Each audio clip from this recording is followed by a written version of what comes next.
এরা আমার মাথা কাজ করছে না। কেন, কি হয়েছে? প্রেমে ছাকা খাইছিস না পকেটে টাকা নাই? না দাদা, এইসব তো ছোটখাটো ব্যাপার। তাহলে তোর কি হয়েছে, মাথা কাজ করতেছে না?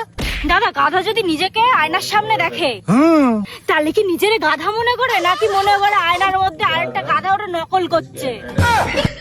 গাধা আয়নার সামনে কি করতে যাবে? না দাদা, ওই যে তুই মাঝে মাঝে আয়নার সামনে যাস। ও,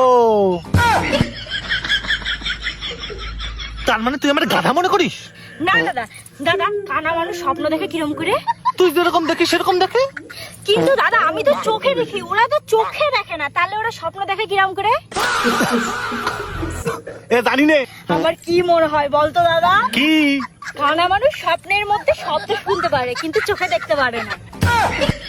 আরে থাম, আমি কি কোনো বিজ্ঞানী নাকি? আর এসব জেনে তুই কি করবি? দাদা এইটা আমার শেষ প্রশ্ন, আমার শেষ প্রশ্নের উত্তর যদি তুই দিতে পারিস তাহলে আমি তোকে টাকা দেবো। কি প্রশ্ন? আমরা যখন ভীম দিয়ে বাসন মাজি তখন ভীমের কোটার গায়ে লেখা থাকে 100 লেবুর শক্তি। থাকে তো। কিন্তু আমরা যখন লেবু শরবত খাই তখন ওর মধ্যে লেখা থাকে না কেন? এ জানি নে। দাদা আজকের থেকে তাহলে আমি আর শরবত খাবো না, আমি ভীমবার গুলাই খাবো। দেখ বুনু, তোর এই সমস্ত প্রশ্নের উত্তর আমার কাছে নেই, কিন্তু আমার মনে একটা প্রশ্ন আছে। তোর মাথায় আবার কি প্রশ্ন আসলো? তোরা যদি আমি এখন ওই কাঠ দিয়ে পিটাই তাহলে ওই কাঠ আগে ভাঙবে না তোর ব্যথা বেশি লাগবে?